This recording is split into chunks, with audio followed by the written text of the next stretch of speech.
오늘 말씀의 제목 우리 함께 읽읍시다. 시작. 너의 소망이 무엇이냐? 여러분 바라는 소망 있습니까? 네. 박래원 집사님은 소망이 무엇입니까? 갑자기 물어보시니까 예, 많지요. 네, 많지요? 네, 우선 내가 경영하는 사업이 잘 되기를 바라실 거고, 건강하기를 바라실 거고, 또 우리 자녀들이 잘 되기를 바라실 거고, 그렇죠? 예.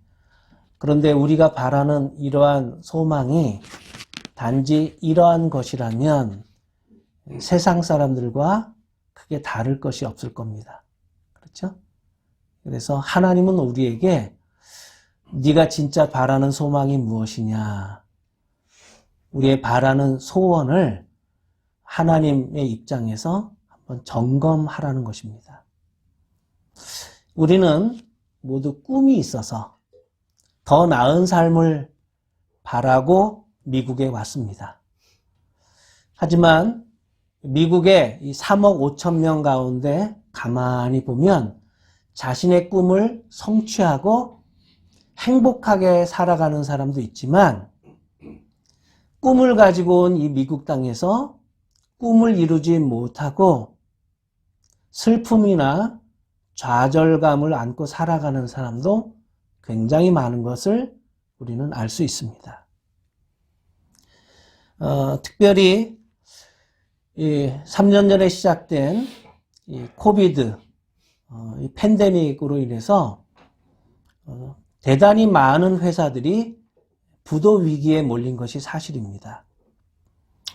제가 어제 인터넷을 또 이렇게 찾아봤더니 작년 6월에 이코노믹 데일리에서 발표한 내용입니다. 620만 명의 사람들이 620만 명 코로나 바이러스 전염병으로 인해서 고용주가 문을 닫았거나 사업을 상실해서 전혀 일하지 않게 된, 그리고 더 적은 시간 일하게 되었다. 이렇게 발표를 했습니다. 2021년 5월에는 790만 명이었다가 6월에 620만 명으로 그것도 줄어든 것입니다.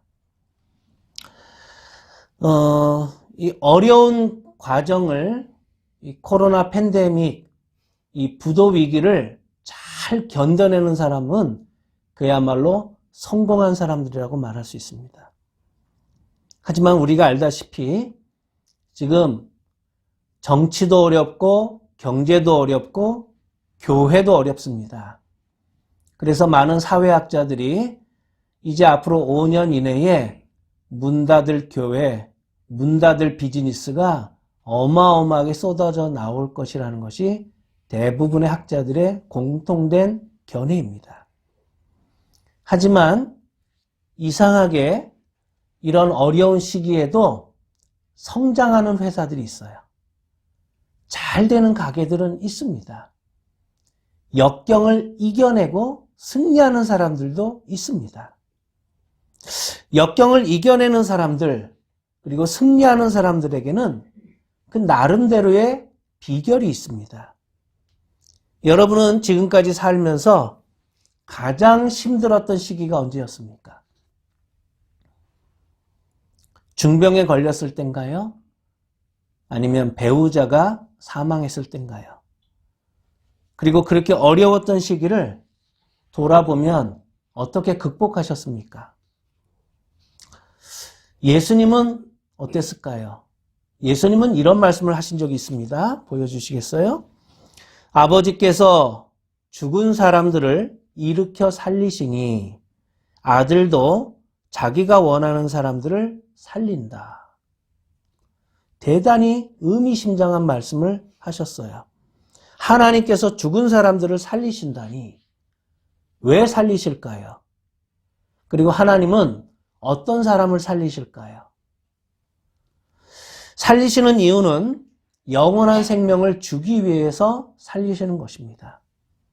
과부의 아들을 살리신 이유도 그 과부에게 영생을 주기 위해서고 죽었던 나사로를 다시 살리셨던 이유도 어차피 또 다시 죽을 유한한 육체지만 그에게 생명을 다시 살리시는 하나님이 계시기 때문에 영원한 나라가 있다는 것을 보여주기 위해서 살리신 것입니다.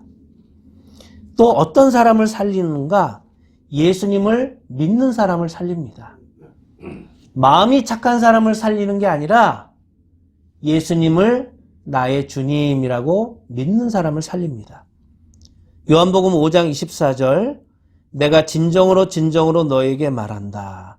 다 함께 내 말을 듣고 또 나를 보내신 분을 믿는 사람은 영원한 생명을 가지고 있고 심판을 받지 않는다. 그는 죽음에서 생명으로 옮겨갔다. 즉 예수님께서 십자가의 위기, 그 고난을 이겨내고 승리하신 비결은 바로 이러한 소망 때문이었습니다. 하나님께서 살리신다. 하나님께서 나를 사랑하신다. 하나님은 내가 죽더라도 나를 다시 부활시켜 주실 것이다. 이 믿음, 이 소망이 있었기 때문입니다. 그리고 하나님의 성품, 하나님의 능력을, 하나님의 약속을 믿었습니다. 따라서 예수님은 눈에 보이는 것에 집착하지 않았습니다. 환자가 살아났다, 치유가 되었다고 해서 예수님이 병원을 설립하지도 않았고, 눈에 보이는 사람들이 자신을 추앙한다고 해서 그 사람들에 집착하지도 얽매이지도 않았습니다. 오로지 성경의 예언, 하나님의 약속, 하나님의 신실하심에 소망을 두었습니다. 그리고 예수님은 주님이 그러셨던 것처럼 우리들도 부활하게 될 것이라고 말씀하셨습니다. 자, 하나님은 오늘 우리 각자에게 어떤 소망을 품고 사느냐? 너는 남은 여생 어떤 소망이 이루어지길 바라느냐? 이렇게 하나님은 물으십니다. 우리는 하나님 앞에 어떤 소망을 품고 살아가야 할까요? 단순히 건강한 노후, 또 은퇴 후에 돈 걱정하지 않는 삶, 자식들이 성공하고 잘 되는 이런 소망이 아니라 하나님께서 원하시는 소망, 그것을 우리는 경청해야 하겠습니다. 자, 첫 번째 함께 읽읍시다. 시작. 하나님의 나라가 내 마음과 가정에 이루어지는 소망. 여러분, 하나님의 나라가 내 마음에 이루어질 때 내 마음이 천국이 될 수 있습니다. 예수님은 이렇게 당부하셨습니다. 오늘 뭘 먹을까? 점심에 콩국수를 먹을까? 아니면 짜장면을 먹을까? 어떤 옷을 입을까? 어떤 핸드백을 메고 나갈까? 이런 걱정에 매이면 안 된다 말씀하셨습니다. 공중의 새를 보라. 심지도 않고 거두지도 않고 창고에 모아 들이지도 아니하되 너희 천부께서 기르시나니 너희는 이것들보다 귀하지 않느냐. 하나님은 우리가 가져야 할 참된 소망이 바로 천국 소망이다라고 말씀하십니다. 우리에게 이 100년밖에 못 사는 유한한 생명이 아니라 만년, 몇 억 년 영원히 살아갈 영생의 선물을 약속하시면서 이 선물을 내가 너에게 주겠고 이 선물은 그 누구도 빼앗아가지 못할 것이라고 말씀하셨습니다. 요한복음 10장 28절 혹시 보여주실 수 있습니까? 함께 읽읍시다. 시작. 내가 너희에게 영생을 주노니 영원히 멸망치 아니할 터이요 또 저희를 내 손에서 빼앗을 자가 없느니라. 여러분, 1,000만 원짜리 핸드백을 받는 것보다 더 소중한 선물은 예수님을 통해서 영원한 생명, 영생을 선물로 받는 것 아니겠습니까? 한국에 아주 혼자 가난을 딛고 자수성가해서 아주 성공한 분이 계셨어요. 그래서 교회에서는 이분을 굉장히 존경했고 또 이분이 말이나 행동이 참 겸손하고 온유하기 때문에 교회 분들이 그렇게 얘기했대요. 이분은 작은 예수다. 이렇게 칭찬을 했더랍니다. 과거 우리나라가 정말 가난했던 시절 작은 공장에 있는 그 회사의 하급 직원으로 그는 출발했습니다. 그가 받았던 첫 월급이 50만 원도 안 되었다고 그래요. 열악한 직장 환경 속에서도 그는 자기 아내가 늘 기도해 주었기 때문에 버틸 수 있었다고 간증합니다. 아내를 통해서 하나님을 믿게 되었고 이웃을 사랑하는 법을 배웠다고 그는 말합니다. 근데 직장에 취직한 지 얼마 되지 않아서 회사에서 도난 사건이 발생했습니다. 그리고 이상하게 그 혐의가 자기 자신에게 쏠렸다고 합니다. 왜? 회사에 들어온 지 얼마 안 됐고 청소를 도맡아 했기 때문에 그렇습니다. 부장 되시는 분에게 문초를 받았을 때는 회사를 당장 그만두고 싶었다고 말합니다. 사표를 낼까 망설이고 있던 그에게 그의 아내가 도시락 속에다가 쪽지를 넣었다고 그래요. 그 쪽지의 내용은 대충 이렇습니다. 나는 당신이 다른 사람을 억울하게 의심하기보다 차라리 의심받는 사람이 된 것이 감사해요. 당신의 억울함은 하나님이 벗겨주실 거예요. 나는 당신이 당신을 의심하는 사람들을 비판하기보다는 축복하는 사람이 되기를 기도하고 있어요. 그리고 당신이 억울함을 느끼는 그런 어두운 직장이기에 나는 당신이 그런 직장에서 빛이 되어주기를 기도하고 있어요. 이런 쪽지 내용이었다고 그래요. 그리고 그 아내가 그 쪽지 마지막에 베드로전서 2장 19절 말씀을 적었어요. 애매히 고난을 받아도 하나님을 생각함으로 참으면 아름다우나 죄가 있어 매를 맞고 참으면 무슨 칭찬이 있으리요. 오직 선을 행함으로 고난을 받고 참으면 이는 하나님 앞에 아름다우니라. 이 성경 구절도 아내가 끝에 넣어줬다고 그래요. 그날 저녁 그는 회사를 청소하고 나오면서 자기를 막 이렇게 문초했던 그 부장님의 책상 위에 메모를 남겼다고 합니다. 저는 부장님을 원망하지 않습니다. 오히려 이런 일로 서로를 의심해야 하는 세상이 된 것을 원망할 따름입니다. 그러나 그럴수록 이런 세상은 정직한 사람들을 필요로 한다는 채찍으로 오늘의 교훈을 삼겠습니다. 부장님을 축복합니다. 이렇게 부장님 책상에다 남겼어요. 근데 얼마 지나지 않아서 그의 누명이 벗겨졌고 그는 회사 모든 사람들의 신뢰 속에 진급을 계속하다가 회사 대표이사 되시는 분이 자손이 없었는데 은퇴하면서 이 회사를 이 사람에게 회사를 넘겼다고 합니다. 의심을 받았고 억울한 일을 겪었지만 그는 그 과정에서 소망을 잃지 않았고 하나님을 생각하면서 잘 참았던 것이죠. 하나님의 나라가 하나님의 뜻이 내가 일하는 우리 직장 안에도 이루어지도록 기도했던 것입니다. 하나님은 이런 믿음을 보시고 그를 아예 회사의 책임자로 앉히셨습니다. 나이 드신 이분이 교회 성도들로부터 작은 예수라고 불릴 만큼 하나님은 그를 축복해 주셨던 것입니다. 자, 두 번째 함께 읽읍시다. 시작. 예수님의 사랑으로 외로움도 미움도 절망도 이겨내는 소망. 나에게 예수님의 사랑으로 모든 인간관계를 다 녹이리라.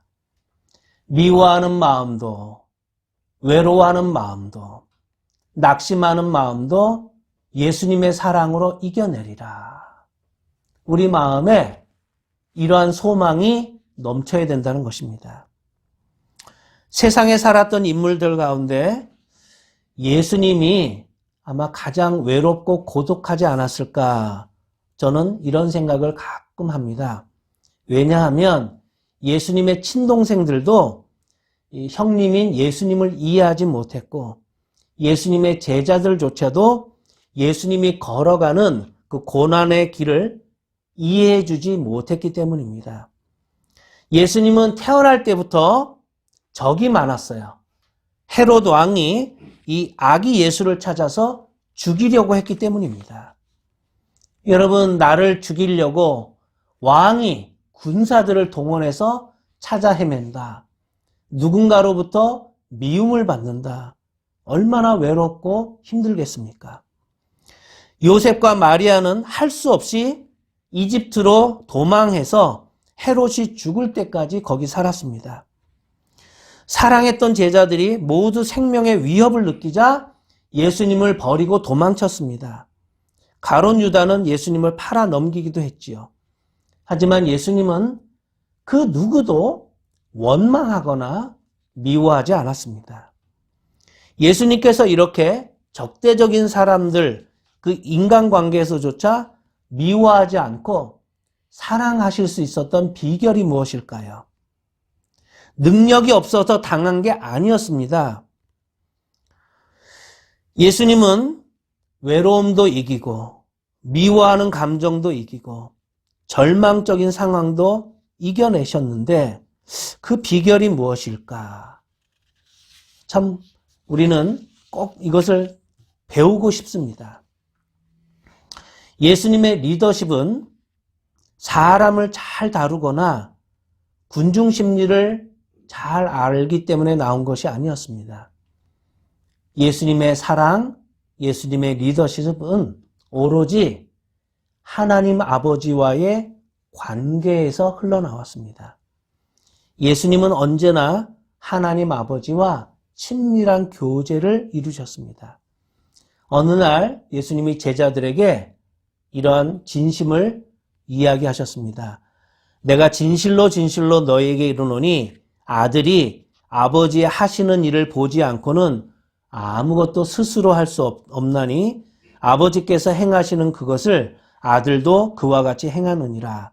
아버지께서 아들을 사랑하사 자기의 행하시는 것을 다 아들에게 보이시고 또 그보다 더 큰 일을 보이사 너희로 기이 여기게 하시리라. 예수님은 얼마 안 있어 사람들이 다 자기를 버리고 떠날 것이라는 사실을 미리 아셨습니다. 그 외로움과 버림받는 고통 속에서도 예수님이 흔들리지 않았던 이유는 하나님께서 나와 함께 하신다. 임마누엘. 그래서 예수님이 십자가에 달리시기 전에 보라 너희가 다 각각 제 곳으로 흩어지고 나를 혼자 둘 때가 오나니 벌써 왔도다. 그러나 내가 혼자 있는 것이 아니라 아버지께서 나와 함께 계시느니라. 아버지께서 나와 함께 계신다는 이 믿음, 하나님 아버지와의 친밀감이 바로 고독을 이길 수 있었던 비결이었던 것입니다. 그런데 그 예수님이 이 자리에 있는 우리에게도 또 다음과 같이 약속하십니다. 보여줄까요? 시작. 볼지어다 내가 세상 끝날까지 너희와 항상 함께 있으리라. 우리가 외로움과 고독, 미워하는 감정이나 낙심을 이길 수 있는 비결, 예수님께서 또다시 가르쳐 주십니다. 시작.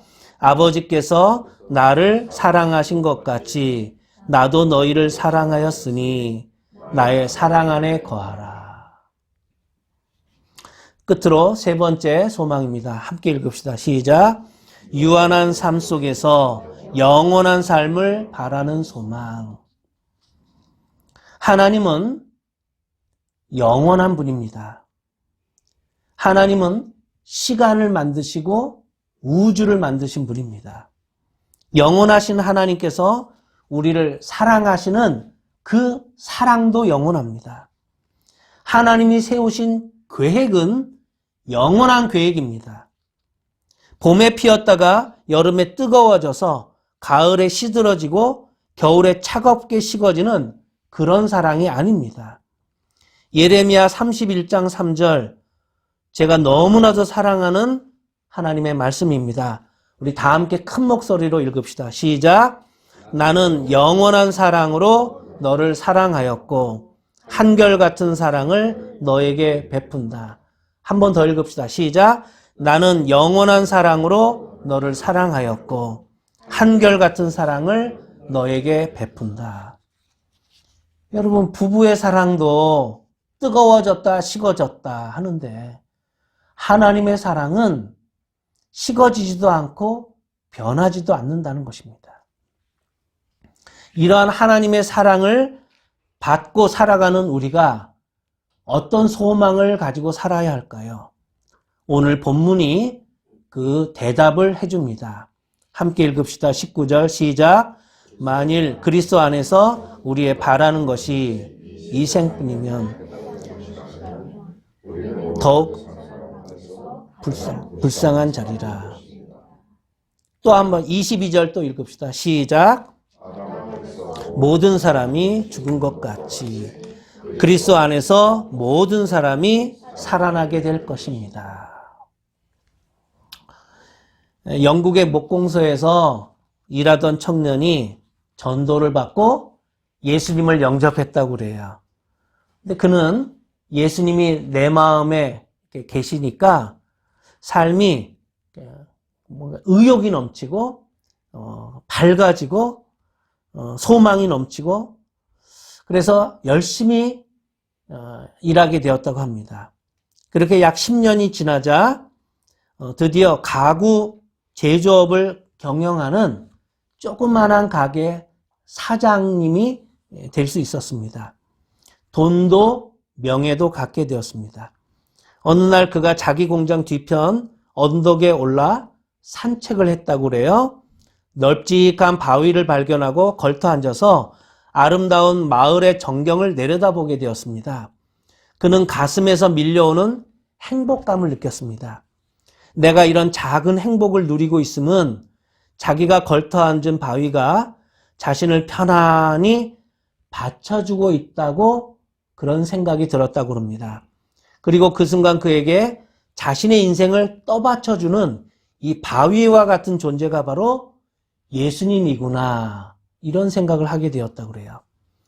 자기가 행복한 이유는 돈 때문도 아니고 명예 때문도 아니라 부활하신 예수님이 지금도 살아계셔서 나를 인도해 주신다. 이걸 깨달은 거예요. 그래서 그가 그 언덕 바위에 걸터 앉아서 종이 한 장을 꺼내서 그 종이에다가 이렇게 썼다고 합니다.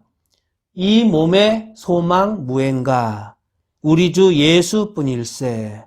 우리 주 예수 밖에는 믿을 이 아주 없도다. 굳건한 반석이시니 그 위에 내가 서리라. 그 위에 내가 서리라. 근데 제가 제일 좋아하는 구절은 3절 가사예요. 세상에 믿던 모든 것 끊어질 그날 되어도 구주의 언약 믿사와 내 소망 더욱 크리라. 세상에 믿던 모든 것 끊어질 그날 되어도 구주의 언약 믿사와 내 소망 더욱 크리라. 코비드 중환자실에 가면 가족들이 면회조차 하지 못하는 상황에서 마지막 숨을 들이쉬거나 내쉬어야 합니다. 이때 소망을 누구에게 걸어야 되겠습니까? 소망을 두실 분은 하나님뿐입니다. 우리가 자녀에게 꿈을 가져라 하는 이유는 그 꿈이 그의 미래가 되어지고 앞으로 되어질 그의 인생이고 그의 모습이기 때문입니다. 누군가 나에게 소망이 무엇이냐고 물을 때 우리 각자 대답할 말을 준비하라고 하나님은 말씀합니다. 함께 읽읍시다. 너희 마음에 그리스도를 주로 삼아 거룩하게 하고 소망에 관한 이유를 묻는 자에게는 대답할 것을 항상 예비하되 온유와 두려움으로 하라. 예수님은 우리에게 다시 한번 너의 소망이 무엇이냐 이렇게 묻습니다. 그리고 우리가 어떤 어려운 일을 만나더라도 낙심하거나 포기하거나 절망하지 말라고 말씀하십니다. 끝으로 요한복음 16장 33절 주님의 말씀을 함께 읽겠습니다. 시작. 세상에서는 너희가 환난을 당하나 담대하라. 내가 세상을 이기었노라. 기도하겠습니다. 하나님, 부활하신 예수님은 내 인생의 주인이심을 다시 한번 고백드립니다. 하나님께서 우리에게 새 생명, 부활 생명, 영원한 생명을 주시니 감사합니다.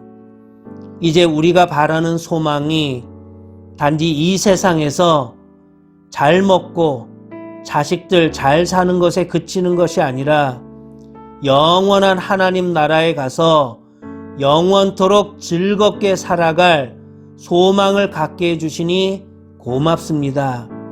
세상 끝날까지 우리와 항상 함께 있어 주실 주님께 감사드립니다. 지금까지 돌아보면 외로운 날들이 많았는데 이제 즐거운 마음으로 살라고 하시니 감사합니다. 우리가 바라던 천국에 올라가서 예수님을 만나 뵐 그 날이 기다려집니다. 이 세상은 급격하게 변해도 주님은 언제나 우리 마음의 반석입니다. 예수님의 그 사랑 위에 우리가 우뚝 서게 하여 주세요. 내 안에 어두움을 몰아내 주시고 미워하는 감정 대신 사랑하고 싶은 마음 일으켜 주옵소서. 우리 가정이 예수님을 모신 천국 같은 가정이 되게 하여 주옵소서. 이 세상 모든 것이 변하고 사라져도 천국의 소망으로 살아가는 우리 모두가 되게 하여 주옵소서. 예수님의 이름으로 기도드립니다. 아멘.